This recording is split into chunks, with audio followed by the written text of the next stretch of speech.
थुलथुली के जंगलों में जो मुठभेड़ हुई कल, उसकी ग्राउंड रिपोर्ट करने पहुंचे हुए हैं। और सबसे बड़ी समस्या ये होती है कि जब भी आप ग्राउंड रिपोर्ट करने जाते हैं तो आपको वहाँ कोई बताने वाला नहीं होता कि एग्जैक्ट जगह कहाँ है।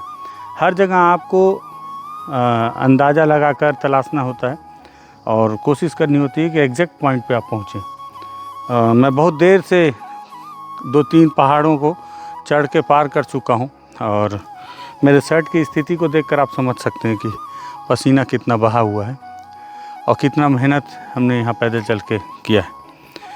तब जाके एक जगह पे पहुँचा हूँ और जहाँ एक उम्मीद लग रही है कि आसपास ही अब वो मुठभेड़ का स्थल भी होगा। हालांकि जो तस्वीर में सबसे पहले मैंने आपको दिखाया कि हमारे साथ एक बाल संगम भी है, पार्टी का कार्यकर्ता जिसने स्वीकार किया और वो हमको वो जगह ले जा रहा है। बहुत देर से हमको पैदल चलवा रहा है। चलते चलते हम जिस जगह पे पहुँचे यहाँ ऐसा लग रहा है यहाँ माओवादियों का कोई कैंप था और कैंप के साक्ष्य इसलिए नज़र आ रहे हैं क्योंकि देखिए यहाँ पर ये लकड़ियाँ, हालांकि जब जवान मुठभेड़ होती है, माओवादी मारे जाते हैं तो उन्हें अपने साथ ढोने के लिए भी इस तरह से बांस काट कर लाते हैं, लेकिन यहाँ जिस तरह से लग रहा है कि जलाने के लिए लकड़ियाँ रखी गई हैं और पेड़ के नीचे वहाँ पे पत्थरों को इकट्ठा किया गया है और अलग अलग जगह पे मोर्चे की तरह। और पीछे में पॉलीथीन हैं जो खाने के सामान जवानों के थे।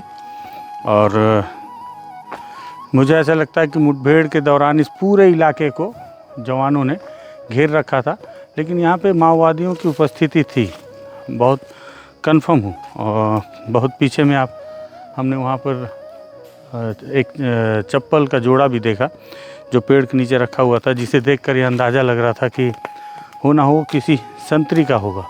और यहाँ देखिए, यहाँ पे आए हैं तो ये एक टीन का डब्बा है।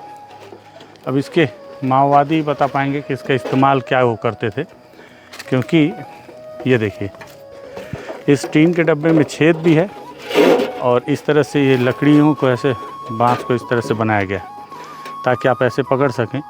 अब इससे कुछ छानने का काम किया करते थे माओवादी, पक्का, क्योंकि ग्रामीण यहाँ पर लाके क्यों रखेंगे। और इसके साथ ही ये भी टीन के डब्बे से ही बनाया गया है। ये देखिए, ये कुछ छानने के लिए ही है। क्यों बनाया गया है ये तो कोई माओवादी जानकार ही बता पाएगा, लेकिन ये है कि हम उस इलाके के बेहद नज़दीक हैं जिस इलाके में मुठभेड़ हुई है। और वो जो छोटा सा बच्चा है जो हमारे साथ घूम रहा है, बाल संगम में है, उसने ये भी बताया कि इस पूरे इलाके को फोर्स ने घेर रखा था। और हम उसको हालांकि कैमरे के सामने नहीं लाएंगे। और नीति को जिस जगह पे नीति जो कि DKSZC थी और जिसको 25 लाख का इनाम था, सबसे बड़ी लीडर इस इलाके की, इंचार्ज भी थी, उसे इसी इलाके में मारा गया। अलग अलग इलाकों में अलग अलग नाले के किनारे मुठभेड़ हुई। तो और जो क्या साक्ष्य मिलते हैं वो भी आपको दिखाते हैं।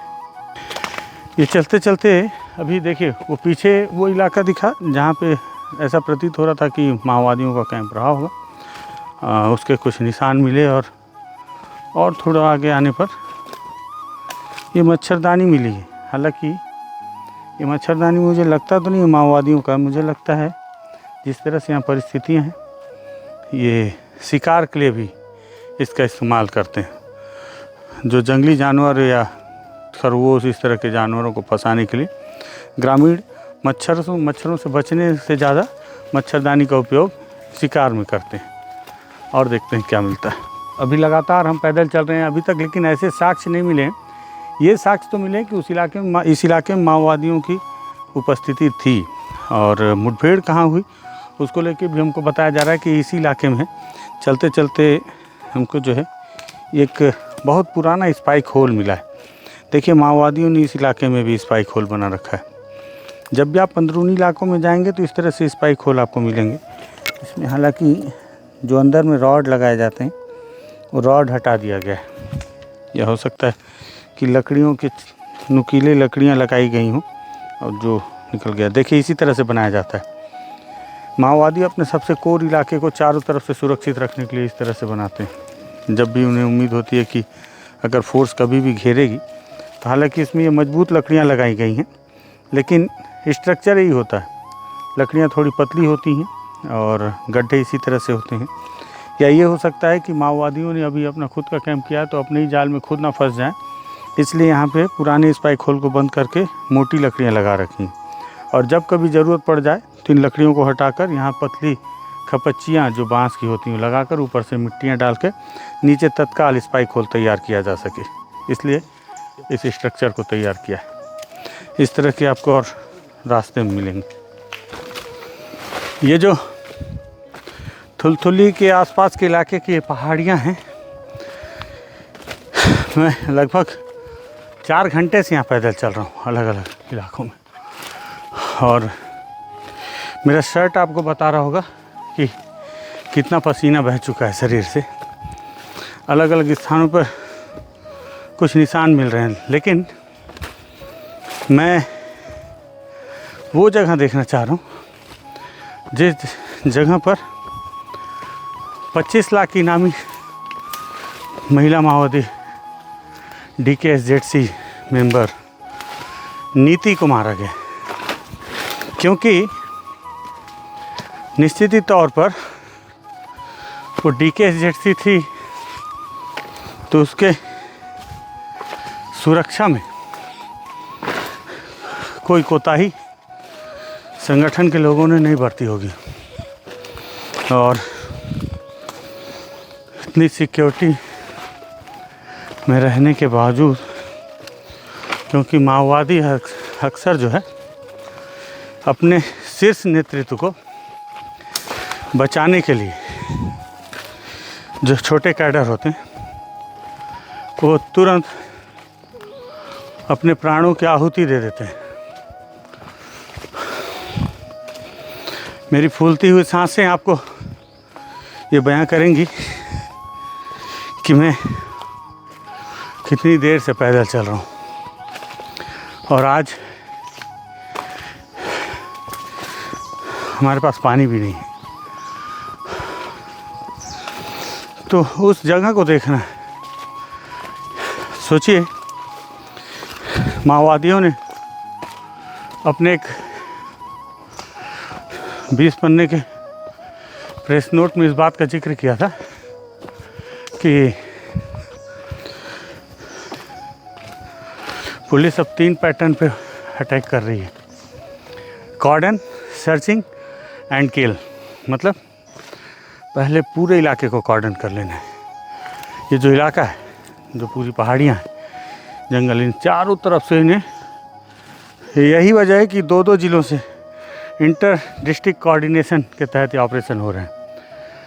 असल में 2 या 3 ज़िलों से जब फोर्स आती है तो जिस इलाके में उन्हें पुख्ता जानकारी मिलती है कि इस इलाके में माओवादियों की उपस्थिति है, उस इलाके को चारों तरफ से घेर लिया जाता है, कॉर्डन, फिर सर्च किया जाता है, सर्चिंग, और जब आमने सामने होते हैं तो मार दिया जाता है।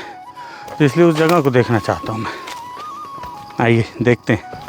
तो लगातार जो थुलथुली का जो इलाका है, दरअसल थुलथुली के आसपास के इलाके में मुठभेड़ हुई और हम लगभग 3-4 घंटे से यहाँ पैदल घूम रहे हैं। पैदल घूमते घूमते हमको जो अलग अलग चीज़ें, तस्वीर जो समझ में आई, तो मैं आपको थोड़ा सा शॉर्ट में ही समझाता हूँ कि हुआ ये कि थुलथुली के पास का जो इलाका है और दूसरा एक गांव है। क्या गांव है? गवाड़ी गांव है और थुलथुली, इनके बीच में पूरी मुठभेड़ हुई। और मुठभेड़ हुई कैसे? दरअसल इस तरफ में, क्योंकि हम लोग उस तरफ से आ रहे हैं, जो मैंने आपको सबसे शुरुआत का जो इलाका दिखाया था वो इस तरफ है। उस इलाके में माओवादियों के एकत्र होने की सूचना थी और इसी इलाके में 1-2 दिन पहले नीति ने एक बड़ी बैठक भी ली थी ग्रामीणों की। इस बात को ग्रामीणों ने भी स्वीकार किया और उस बैठक के बाद माओवादियों का डेरा भी था उस इलाके में। ये भी नज़र आ रहा था कि उस इलाके में उनका डेरा रहा होगा, क्योंकि वहाँ के जो साक्ष्य नज़र आए हमको। उस इलाके में जब फोर्स ने चारों तरफ से उन माओवादियों को घेरा और सबसे पहली फायरिंग उसी तरफ में, और फिर माओवादी वहाँ से भागते हुए इस तरफ आए और फिर दौड़ाते हुए ही ये सारी मुठभेड़ हुई है। और पूरी मुठभेड़ जो है इस इलाके में ख़त्म हुई। और कुछ ग्रामीणों ने बताया कि इस इलाके में जो नीति हैं वो भी मारी गई। तो ऐसा लगता है कि आखिरी में मारे जाने वाली जो लीडर थी उसमें नीति रही होंगी। माओवादियों ने पूरी भरसक कोशिश की होगी कि अपने इस बड़ी लीडर को बचाएं, लेकिन फोर्स की जो रणनीति थी उन्हें चारों तरफ से घेरने की, वही एक सबसे पुख्ता उनका जो इस पूरे ऑपरेशन का जो सबसे प्लस पॉइंट था कि उन्होंने माओवादियों को कहीं से बाहर निकलने का रास्ता नहीं छोड़ा था। और आखिरी में माओवादियों को कहीं से जब भागने का मौका नहीं मिला तो लड़ते लड़ते यहाँ पर उनकी जो बड़ी कमांडर थी, जो सबसे ज़्यादा जिस पर इनाम था नीति पर, DKS जेटसी, दंडकारण्य स्पेशल जोनल कमेटी की मेंबर थी, वो मारी गई। और गांव वालों ने बताया कि वहाँ पर जब हम लोग घूम रहे थे वहाँ पे भी कुछ गोलियों के निशान थे और ब्लड जो खून के धब्बे थे ज़मीन पर वो देखने को मिले। माओवादियों के जो सामान थे उन्हें अलग अलग जगह पर जवानों ने जलाया। और ये देखें रात हो गई है, फिर भी मैं दिखाने की कोशिश करता हूँ कि ये देखिए, इसमें शक्कर, चाय पत्ती और ये च्यवनप्राश का डब्बा है, साथ ही साथ पतंजलि के बिस्किट्स और उसमें भुनी हुई फल्ली और ये सब खाने पीने का सामान, पिट्ठू, ये सारी चीज़ों को यहाँ पर जो कुछ माओवादी यहाँ मारे गए होंगे और उनके पिट्ठुओं में जो उनके दैनिक उपयोगी सामान थे उसे जवानों ने इस इलाके में जलाया। और यहाँ जलाने के बाद फिर जो डेड बॉडीज़ हैं उनको लेकर अपने साथ चले गए। तो इस तरह की ये पूरी घटना थी। और हालांकि अब तक इस पर किसी ने, मतलब हम यहाँ पे आए अभी किसी ग्रामीणों से मुलाकात नहीं हुई, तो ग्रामीणों से पूरी तरह से पक्ष नहीं आया है। उनसे भी अगर कोई जानकारी मिलेगी तो वो भी हम आपको बताने की कोशिश करेंगे। तो थुलथुली के उन पहाड़ों के बीच से ग्राउंड रिपोर्ट करके वापस लौट रहा हूँ और रात हो चुकी है और बहुत मुश्किल से मुझे लगा कि ये भी तस्वीर दिखानी चाहिए दर्शकों को।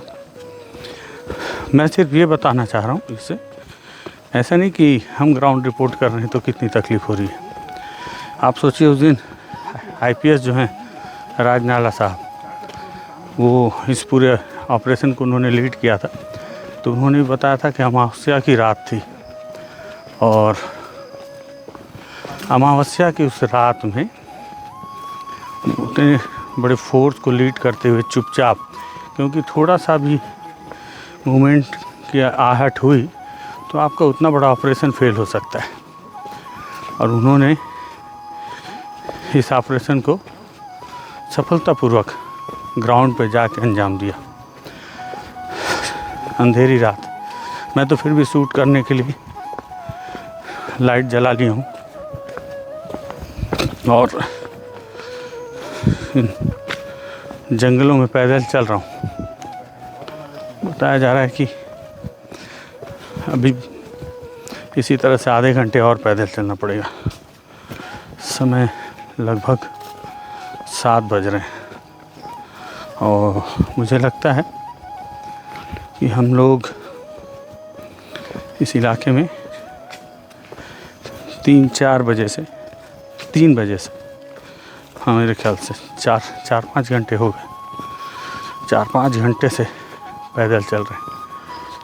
4-5 घंटे से हम लोग पैदल चल रहे हैं और अब तो फ़ोन की लाइट ने भी साथ छोड़ दिया है और इसी तरह से शूट कर रहे हैं। ये पूरी रिपोर्टिंग थी। वीडियो पसंद आया हो तो शेयर कीजिएगा, मेहनत पसंद आया हो तो बस्तर टॉकीज़ को सब्सक्राइब कीजिएगा। धन्यवाद।